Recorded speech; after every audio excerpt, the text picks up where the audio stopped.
السلام علیکم ورحمۃ اللہ وبرکاتہ۔ بسم اللہ الرحمن الرحیم، الحمد للہ رب العالمین، والصلاة والسلام على سید الانبیاء والمرسلین وعلى آلہ وصحبہ اجمعین، اما بعد فقد قال اللہ تعالی فی کلامہ المجید ان الملوک اذا دخلوا قریۃ افسدوها وجعلوا اعزۃ اہلها اذلہ۔ حضرات علماء کرام، اساتذہ اعظام اور طلبہ عزیز، یہ اس سفر کی ایک بہت ہی سعادت مند ساعت ہے کہ میں آپ حضرات کے درمیان ہوں اور اس علاقے میں ہوں، اس خطے میں ہوں، جہاں گزشتہ 400 سال سے اولیاء اللہ اور صالحین کا آنا جانا لگا رہا ہے، اس لیے کہ یہ خود خطہ صالحین ہے، اور یہ وہ جگہ ہے کہ جہاں اگر کوئی اجتماع ہو اور اس کی آخری کسی لائن میں صف میں جگہ مل جائے تو خود یہ کسی سعادت سے کم نہیں ہے، اور آپ نے یہ ذرہ نوازی کی کہ مجھے یہاں بٹھا دیا۔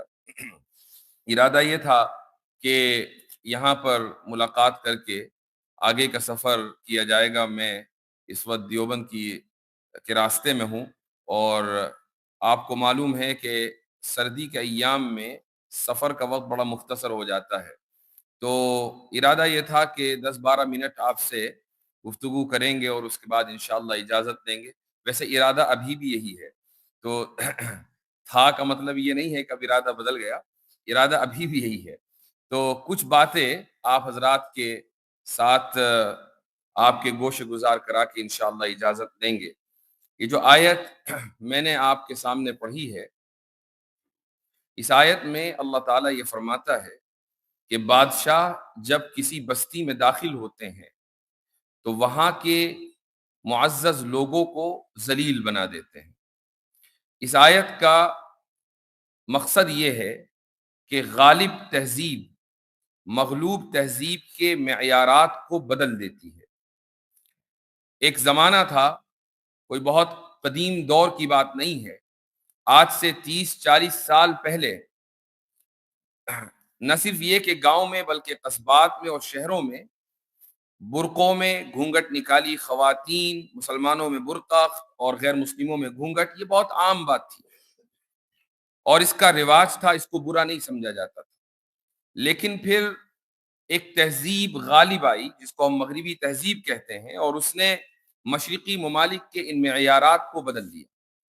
مسلمانوں میں خواتین میں برقعے میں کا چلن کم ہو گیا، شہروں کے اندر تقریباً ناپید ہو گیا، اور اسی طریقے سے غیر مسلموں کے یہاں بھی جو گھونگھٹ نکالنے کا رواج تھا اس کو مایوس سمجھا جانے لگا، آؤٹ ڈیٹڈ سمجھا جانے لگا، اور یہ سمجھا جانے لگا کہ یہ ترقی کی راہ میں رکاوٹ ہے۔ تو ہم خود اپنی آنکھوں سے اس چیز کو دیکھ رہے ہیں کہ ایک تہذیب جب غالب آتی ہے تو مغلوب تہذیب کے جو رواج ہیں، کلچر ہیں، اور اسی طریقے سے جو ان کی روایتیں ہیں، وہ سب کی سب بدل جاتی ہیں اور معیوب مانی جاتی ہیں۔ مغربی تہذیب کا اس وقت دور دورہ ہے، پوری دنیا مغربی تہذیب کے شکنجے میں ہے، اور مغربی تہذیب کا مطلب یہ نہیں ہے کہ اگر آپ کسی اسلامی ملک میں ہیں، مثلا آپ مکہ میں رہتے ہیں، آپ مدینہ میں رہتے ہیں، تو آپ اس سے محفوظ رہیں گے، یہ کوئی ضروری نہیں ہے۔ آپ کعبۃ اللہ میں بھی رہیں اور مغربی تہذیب کے اثرات آپ کے اوپر حاوی ہوں، آپ کی زندگی میں پائے جائیں، تو آپ مغربی تہذیب کا شکار ہو چکے ہیں۔ اس سے کوئی فرق نہیں پڑتا کہ آپ حرم مکی میں ہیں کہ حرم مدنی میں ہیں۔ تو مغربی تہذیب کا شکنجہ اس وقت پوری دنیا کو لیے ہوئے ہے اور پوری دنیا اس کے شکنجے میں ہے۔ لیکن سوال یہ ہے کہ مغربی تہذیب ہے کیا؟ اس کی چند خصوصیات ہیں۔ پہلی اس کی خصوصیت ہے یونانی تہذیب سے اس کا اثر، اس کی اثر انگیزی، یعنی مغربی تہذیب یونانی تہذیب سے متاثر ہے۔ آپ دیکھیں گے کہ اگر مثلا ترکی جائیں یا یورپ میں کہیں چلے جائیں تو ایک خاص قسم کا کلچر ہے، آرکیٹیکچر ہے، خاص قسم کی عمارتیں بنتی ہیں۔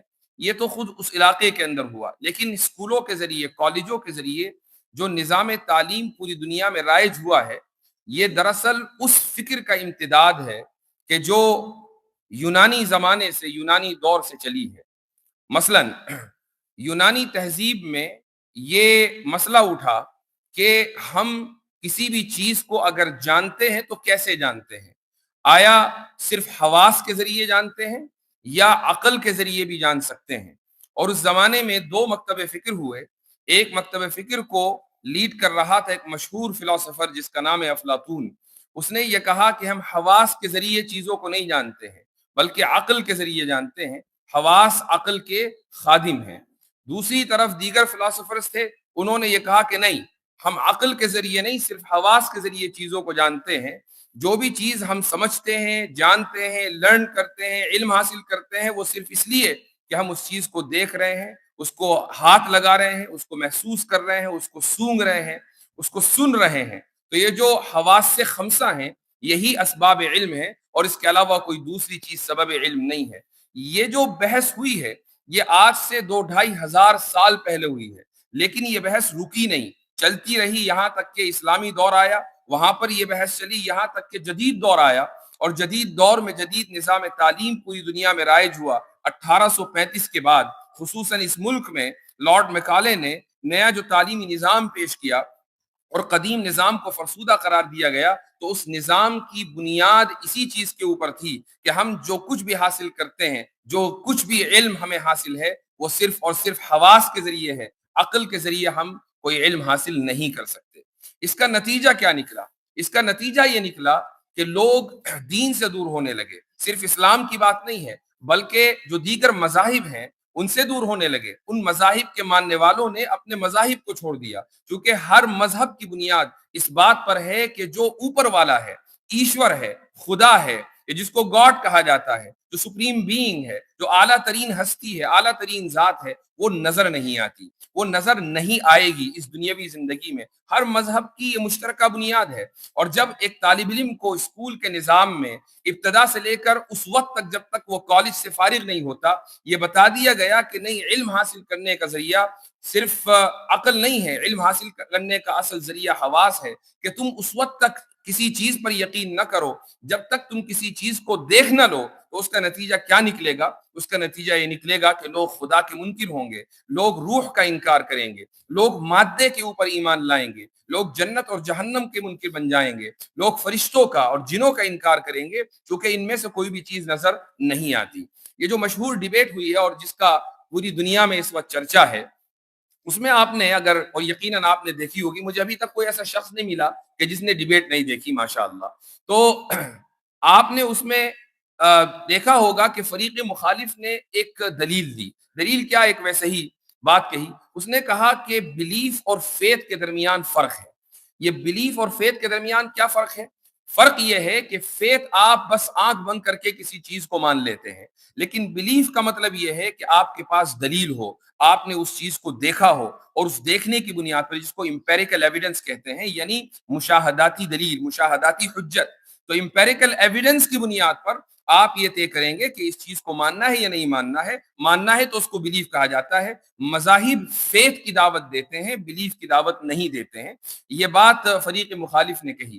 اس کی بنیاد کیا تھی؟ اس کی بنیاد وہی تعلیمی نظام ہے، چونکہ تعلیمی نظام نے فریق مخالف کو یہ بتا دیا اور ان جیسے لوگوں کو یہ بتا دیا کہ آپ آنکھ بند کر کے اگر کسی چیز پر یقین کریں گے تو اس کو فیتھ کہا جاتا ہے۔ مذاہب اسی کی طرف بلاتے ہیں۔ تو ٹھیک ہے، اپنے دل کی خوشی کے لیے، اپنی دل کی تسلی اور اطمینان قلب کے لیے اگر آپ کو خدا پر ایمان لانا ہے تو لے آئے، رسول پر ایمان لانا ہے تو لے آئے، لیکن نہ خدا کو کسی نے دیکھا، نہ کوئی دیکھ پائے گا، لہٰذا بلیف اہم ہے، فیتھ اہم نہیں ہے۔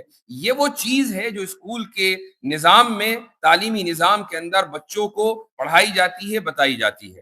مغربی تہذیب کا یہ اثر تقریباً دنیا کی ہر جگہ پر ہے۔ ایسا نہیں ہے کہ آپ کسی خاص جگہ پر ہیں تو محفوظ ہیں۔ صرف ایک جگہ ہے جہاں مغربی تہذیب چاہتی ہے کہ حملہ کرے، چاہتی ہے کہ پہنچے، لیکن پہنچ نہیں پاتی، اور وہ جگہ ہے مدرسہ۔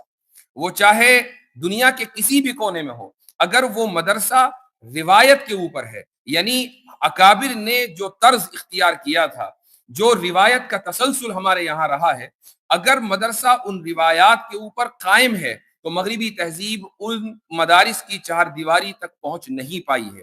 آج بھی جب ہم قرآن پڑھتے ہیں، حدیث پڑھتے ہیں اور فقہ پڑھتے ہیں، اصول فقہ پڑھتے ہیں، تو ہمارے ذہن میں یہ نہیں ہوتا کہ نہیں، ہم جب تک خدا کو نہ دیکھیں اس وقت تک خدا پر یقین نہیں لائیں گے، العیاذ باللہ۔ خدا پر ہم یقین لاتے ہیں، اور خدا پر یقین لانے کے لیے دلائل اور حجج ہمارے سامنے ہوتی ہیں۔ یہ حقیقت ہے کہ بے دلیل خدا کو ماننا یہ بہت اہم کام ہے، لیکن اگر ہمیں دلیل مل جائے اور حجت ہمارے سامنے آ جائے تو ہمارا ایمان مضبوط ہو جاتا ہے۔ تو یہ جو دلائل ہیں، یہ کون سے دلائل ہیں؟ یہ حسی دلائل نہیں ہیں، یہ عقلی دلائل ہیں۔ اس ڈیبیٹ کے اندر یہی کہا گیا تھا کہ خدا کی موضوع کے اوپر جب ڈیبیٹ ہوگی تو اس میں سائنسی دلیل نہیں چلے گی۔ کیوں نہیں چلے گی؟ کیونکہ سائنس کی بنیاد ہے مشاہدے کے اوپر، اور خدا کو دیکھا نہیں جاتا۔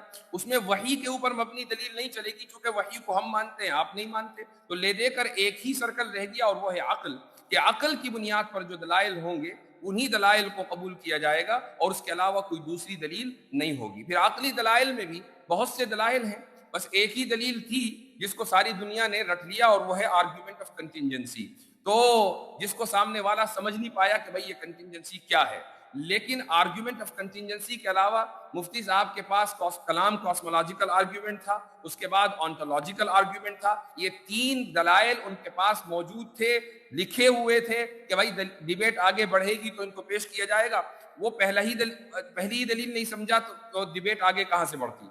تو حقیقت یہ ہے کہ مغربی تہذیب سے اس وقت پوری دنیا جوجھ رہی ہے، اور اگر کوئی ادارہ یا سمجھ لیں کہ کوئی طبقہ محفوظ ہے تو وہ مدارس کا طبقہ ہے۔ مدارس میں پڑھانے والے اساتذہ ہیں اور مدارس میں پڑھنے والے طلبہ ہیں، لیکن جب یہی طلبہ ان مدارس سے نکل کر عملی زندگی میں قدم رکھتے ہیں اور خصوصاً یونیورسٹیوں کا رخ کرتے ہیں، تو یہاں پر بعض مرتبہ، ہمیشہ نہیں، بعض مرتبہ ایسا ہوتا ہے کہ ان کے سوچنے کا رخ بدل جاتا ہے اور ان کی فکر بدل جاتی ہے، اور وہ وہاں کے ماحول سے متاثر ہو جاتے ہیں، اور وہاں جو فلسفہ پیش کیا جاتا ہے وہ اس کو حقیقی فلسفہ سمجھنے لگتے ہیں، اور یوں آہستہ آہستہ ان کی طرز زندگی میں تبدیلی آتی ہے، اور پھر آخر کار ان کی فکر بدل جاتی ہے۔ وہ بعض مرتبہ لبرل بن جاتے ہیں، فیمنسٹ بن جاتے ہیں، پروگریسو بن جاتے ہیں، وغیرہ وغیرہ۔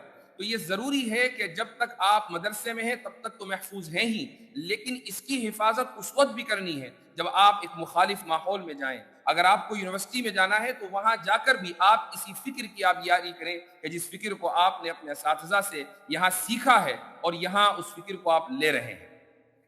ایک روایت، ایک حدیث آپ کے سامنے پیش کر دوں، اور یہ بھی ہمارے دور سے متعلق ہے۔ رسول اکرم صلی اللہ علیہ وسلم کا ارشاد ہے کہ سیأتی علی الناس سنوات خداعات، کہ ایک زمانہ ایسا آئے گا کہ وہ دور ایسا ہوگا کہ جس میں ہر طرف دھوکہ ہی دھوکہ ہوگا، سنوات خداعات، ہر طرف دھوکہ، یہ نہیں پتا چلے گا کہ سچ کیا ہے اور جھوٹ کیا ہے۔ اور ہم اس دور میں جی رہے ہیں، یہ فیک نیوز کا دور ہے۔ سوشل میڈیا پہ آپ ایک چیز چلا دیں اور وہ اتنی دور تک جاتی ہے کہ آپ کو اندازہ نہیں ہوتا، اور اس چیز کو ہم کنٹرول نہیں کر سکتے۔ آپ جھوٹ چلا دیں تو جھوٹ چلے گا، سچ چلا دیں تو سچ چلے گا۔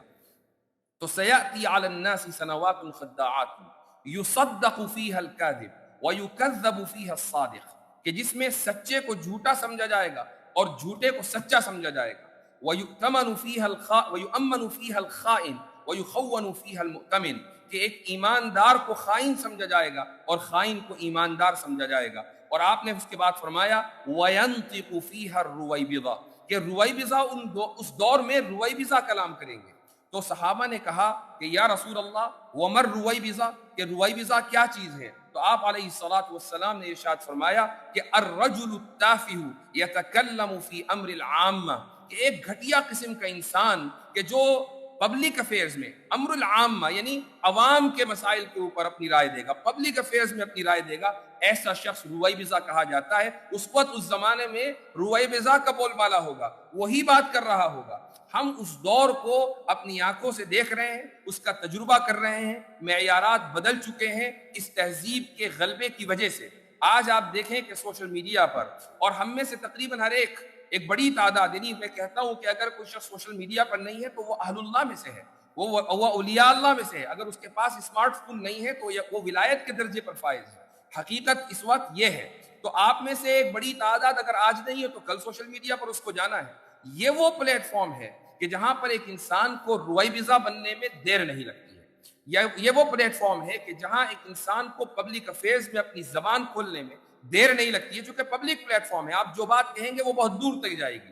اس لیے آپ کی مدرسے کے ماحول سے آنے کی وجہ سے، مدرسے کے طالب علم یا استاذ ہونے کی حیثیت سے آپ کی جو ذمہ داری ہے وہ بہت بڑی ہے کہ آپ جو کہہ رہے ہیں وہ ذمہ داری کے ساتھ کہیں، آپ جو کہہ رہے ہیں وہ قانون کے مطابق کہیں، آپ جو کہہ رہے ہیں وہ شریعت کے مطابق کہیں. آخر شریعت ہی تو ہے جو ہمیں قانون کا پابند بناتی ہے. آپ جو کہہ رہے ہیں وہ قرآن کے مطابق ہو، اور آپ جو کہہ رہے ہیں وہ سنت کے مطابق ہو، اور اسلاف کی ان روایات کے مطابق ہو کہ جن روایات کے ذریعے انہوں نے قرآن اور سنت کی حفاظت کی ہے. یہ بہت ضروری چیز ہے کہ جب ہمارے نوجوان سوشل میڈیا پر جاتے ہیں اور کچھ شہرت ان کو ہاتھ لگتی ہے تو وہ سمجھتے ہیں کہ اب ہمیں رائے دینے کا مکمل حق ہے کہ ہم جو چاہیں گے بولیں گے، چونکہ یہاں ہماری نگرانی نہیں ہے. یہ ضروری ہے کہ آپ اپنے آپ کو اسلاف کی روایات کا پابند بنائیں، تبھی آپ رویبضا بننے سے محفوظ رہیں گے. رسول اکرم صلی اللہ علیہ وسلم کی یہ پیشگوئی آپ پر صادق نہیں آئے گی.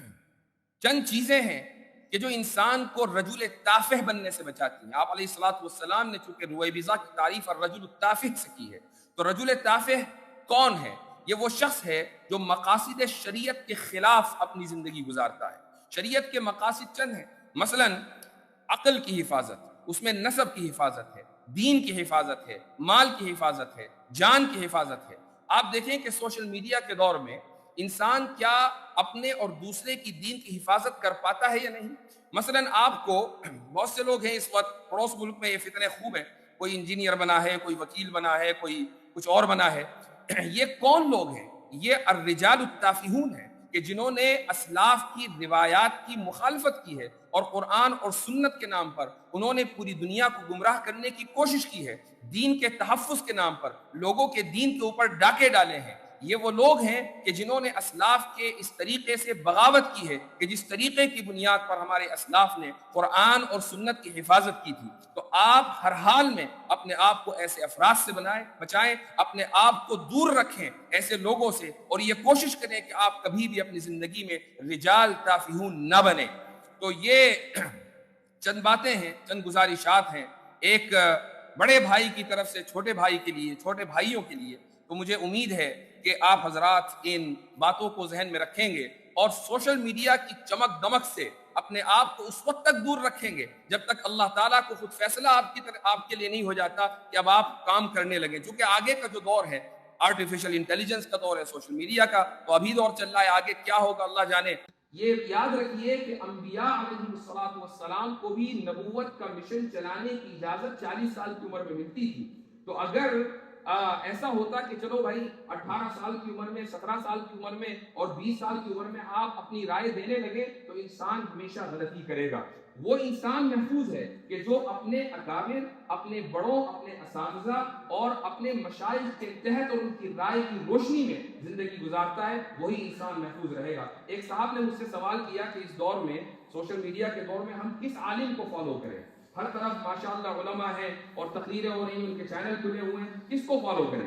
تو میرے ذہن میں ایک جواب آیا اور میں اسی جواب کو آپ کے سامنے دہراتا ہوں. میں نے عرض کیا کہ ایسا شخص کہ جس کے پیچھے بیکنگ ہو، یعنی جس کے پیچھے اس کے بڑے ہوں، اس کی غلطی کو سدھارنے کے لیے، غلطی تو کرے گا لیکن غلطی کو سدھارنے والے اگر موجود ہوں تو ایسے شخص کی اتباع کرے.